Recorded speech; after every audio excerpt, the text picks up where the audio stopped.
Hay libros que transforman al mundo.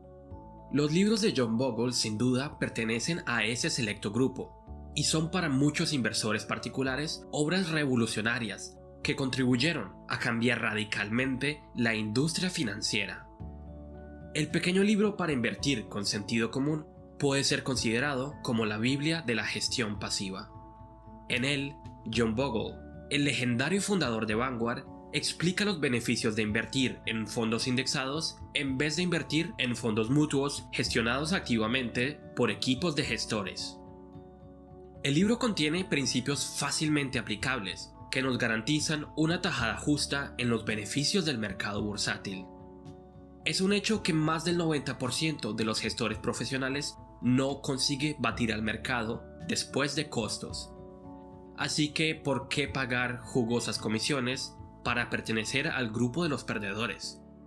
Tratar de vencer al mercado es en sí un juego de perdedores.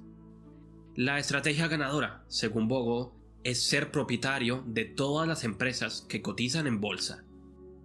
En este resumen presentaremos las ideas más importantes de su libro. Si te gustan los videos sobre economía, finanzas e inversión, considera suscribirte al canal y pulsar el icono de notificaciones para no perderte ninguno de nuestros videos futuros. Entremos en materia.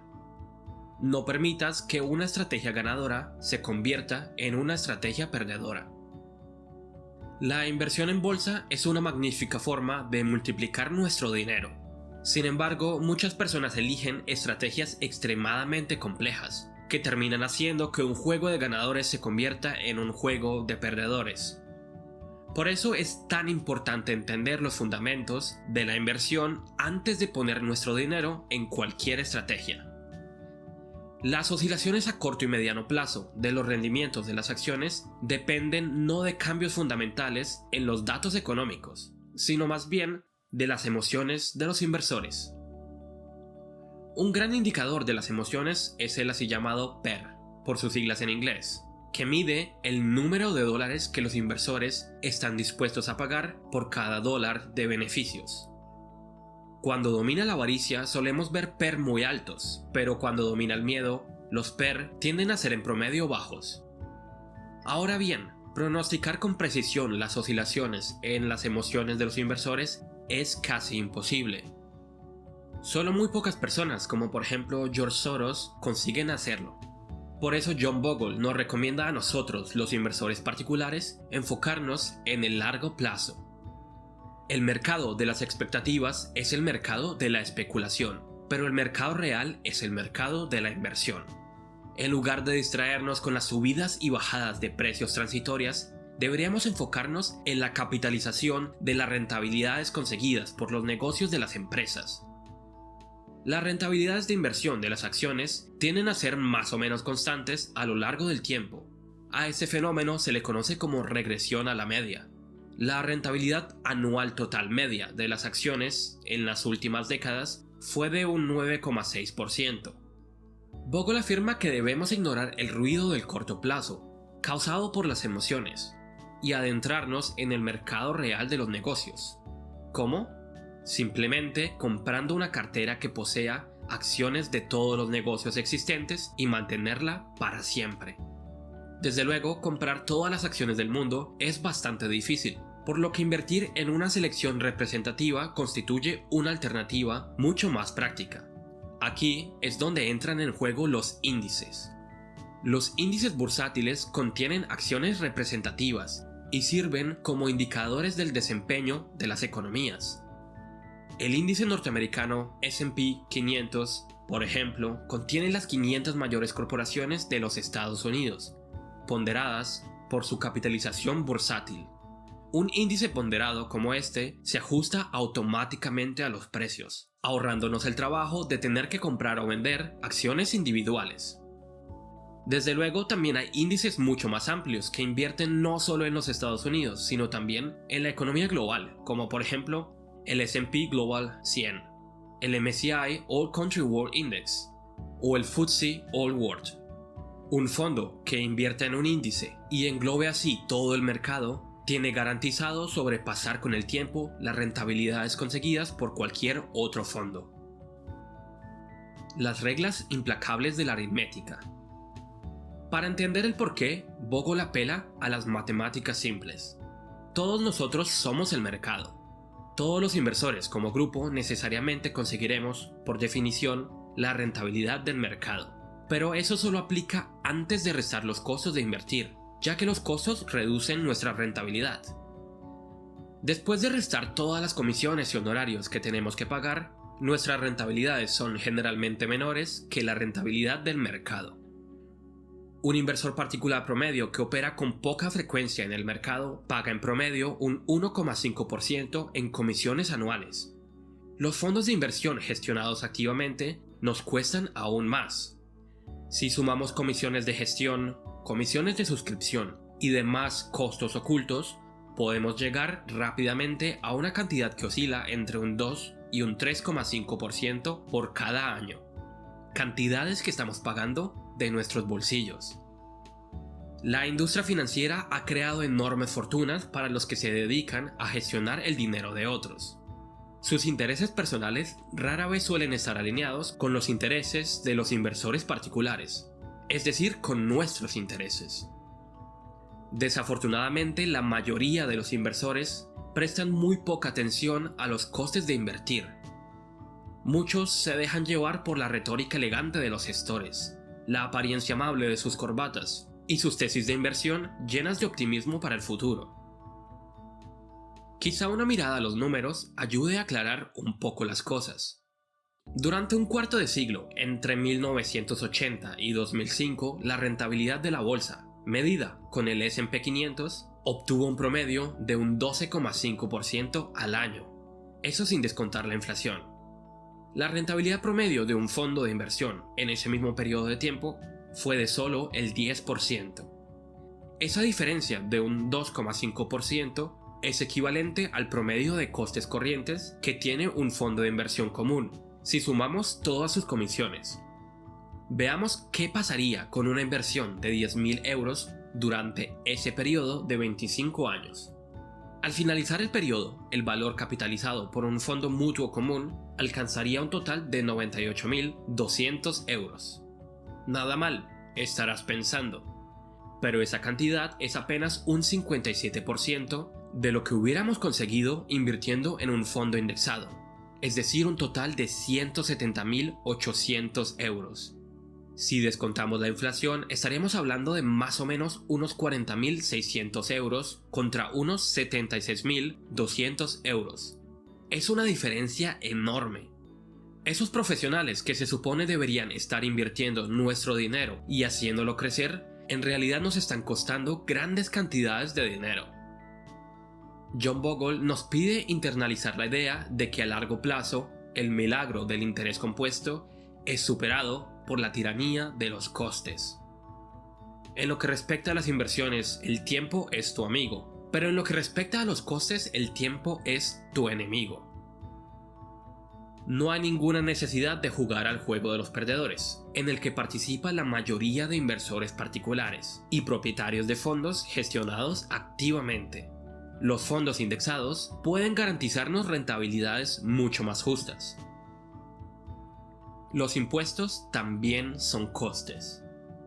Los fondos mutuos gestionados activamente son horribles desde el punto de vista de los impuestos, y eso es algo que mucha gente ignora. Esto se debe a que los gestores de fondos mutuos compran y venden acciones a lo largo del año con una cierta frecuencia, y deben pagar los respectivos impuestos sobre cualquier ganancia conseguida. Dada la alta rotación de cartera de los fondos de gestión activa, la rentabilidad anual después de impuestos promedio se ve reducida en un 0,6%. Los fondos indexados, por su parte, incurren en costes de transacción mínimos. Dado que su rotación es menor, también pagan menos impuestos. Cuanto menos activa sea la gestión dentro de un fondo, mejor para los inversores en términos fiscales. Los fondos mutuos además deben cumplir con ciertas regulaciones que dificultan conseguir rendimientos superiores. Por ejemplo, los gestores solo pueden tener un cierto porcentaje de sus participaciones en el fondo en una cierta inversión, lo que limita su capacidad para aprovechar las oportunidades de inversión que se supone multiplicarían nuestros ahorros.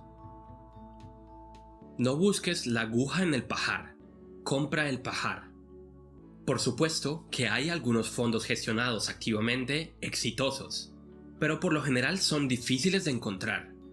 Siempre hay ganadores que sobreviven al paso de los años. Generalmente se trata de los fondos de inversión de los que más oímos hablar. Fondos que han brillado por sus éxitos pasados. Pero de nada nos sirven las glorias pasadas, y la evidencia indica que la probabilidad es bastante baja de que ese tipo de rendimientos persista en el futuro. John Bogle analizó el periodo de 1970 hasta 2005.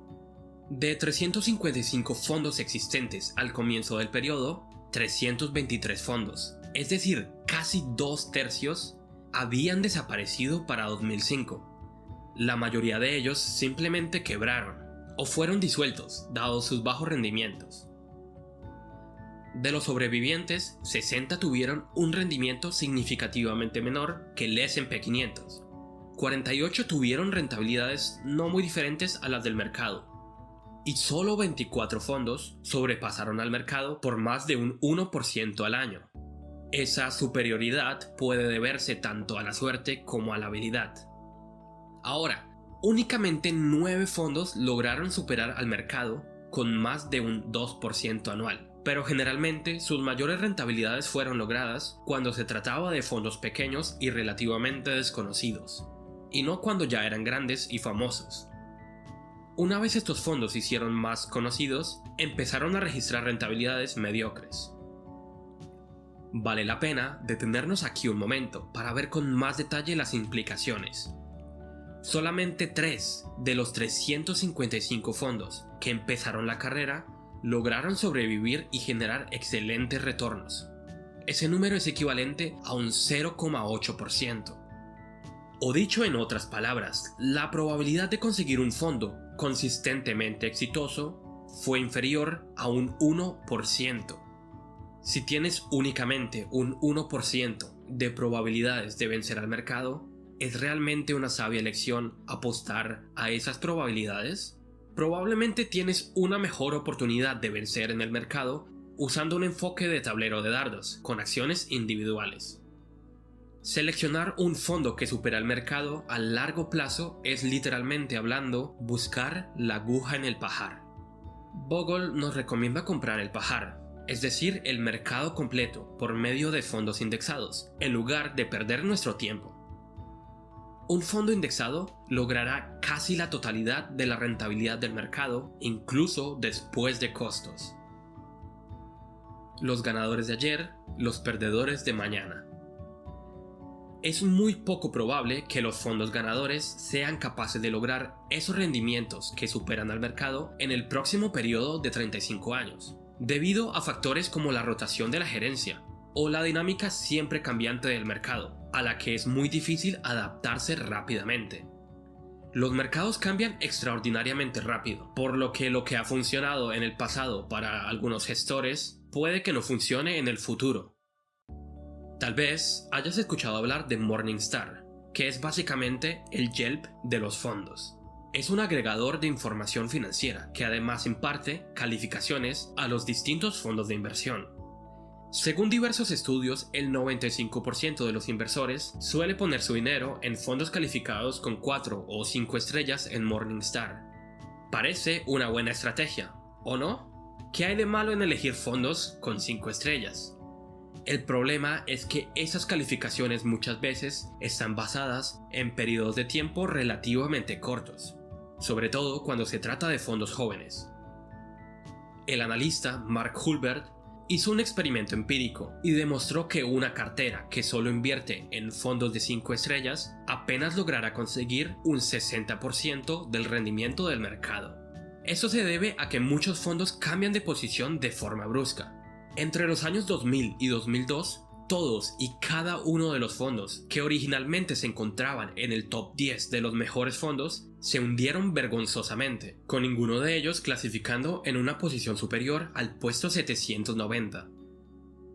El fondo que se encontraba en el primer puesto cayó hasta el puesto 841. Lo sé, suena absurdo. Es básicamente la trama de la película El Hoyo. Imagínalo. Un día estás en el puesto 1 y al día siguiente en el puesto 841. Ciertos fondos españoles, famosos por sus rendimientos hace apenas un par de años, hoy registran pésimos rendimientos y se han convertido incluso en motivo de memes. El mensaje de John Bogle es claro: evita la persecución del rendimiento basada en las rentabilidades pasadas a corto plazo. Entonces, ¿qué debemos hacer?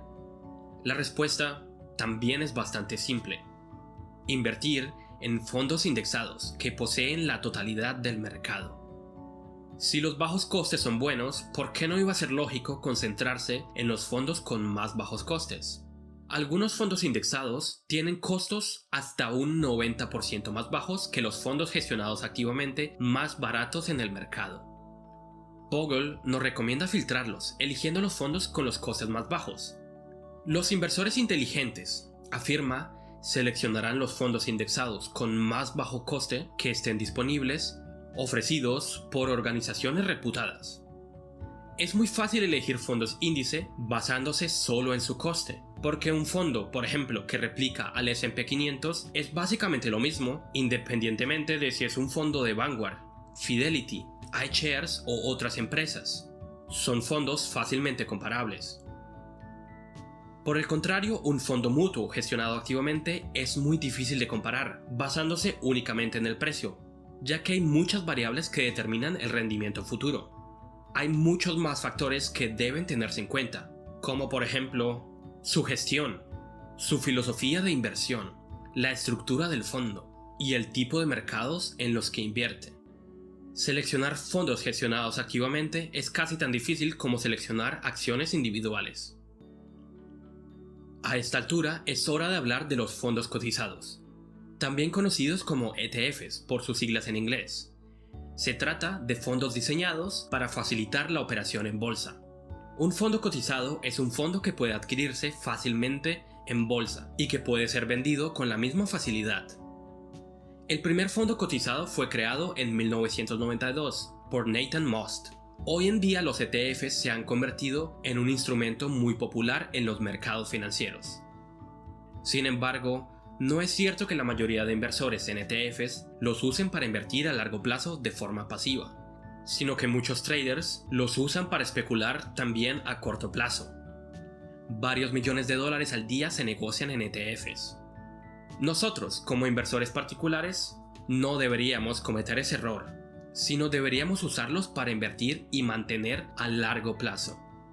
Y más importante aún, no debemos apostar a sectores calientes como por ejemplo el sector del cannabis, las energías renovables o las materias primas utilizando ETFs, porque significa reproducir el mismo error de intentar batir al mercado eligiendo sectores específicos. Una mejor alternativa es crear carteras ampliamente diversificadas, que cubran el mercado entero en su totalidad. No veo motivo por el que los inversores deberían contentarse con resultados inferiores a los de un fondo indexado.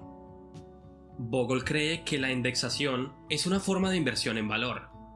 Conseguir resultados de inversión satisfactorios es más fácil de lo que la mayoría de la gente piensa. El mismo Warren Buffett ha aplaudido la idea de la indexación al afirmar que un fondo indexado de bajo coste es la inversión en renta variable más sensata para la gran mayoría de los inversores. Las dos fuentes de las rentabilidades superiores de los fondos indexados son una diversificación lo más amplia posible y costes lo más bajos posibles. Y aunque Bogle usa en la mayoría de sus ejemplos principalmente el S&P 500, eso no significa que sus resultados no sean universales. Los fondos internacionales también están sujetos a las mismas reglas. El S&P Emerging Markets superó al 88% de los fondos de mercados emergentes. Y también en los fondos de renta fija, es decir, en el mercado de bonos, pasa exactamente lo mismo. Independientemente de si hablamos de deuda a largo, mediano o corto plazo. La indexación es exitosa en todo tipo de mercados. El fundamento de una cartera invertida en fondos indexados es sólido como una roca. John Bogle nos recomienda poner hasta un 95% de nuestro dinero en fondos indexados. Al 5% restante lo llama dinero de juguete, y podemos hacer con él lo que queramos: comprar acciones individuales, fondos gestionados activamente, Bitcoin, acciones de cannabis, lo que se nos ocurra. Pero nos pide una cosa: que midamos las rentabilidades conseguidas con nuestro dinero de juguete y las rentabilidades conseguidas en nuestras inversiones con fondos indexados. Ya que John Bogle apuesta que nuestro dinero de verdad, es decir, nuestro dinero invertido en fondos indexados, ganará por goleada. Automáticamente pertenecerás al lado ganador si sigues las directrices de sentido común que hay en este pequeño libro. Implementar las recomendaciones en la práctica es bastante simple. Vas a elegir un fondo índice que nos permita invertir de forma diversificada, que tenga costes bajos y que pertenezca a una institución respetable. Si quieres aprender más sobre ETFs y estrategias de inversión pasiva, te recomiendo mi serie de videos Inversión pasiva desde cero, que además incluye ejemplos prácticos. Espero que te haya gustado este resumen animado. No olvides suscribirte al canal para no perderte ninguno de los resúmenes de libros que haremos en el futuro.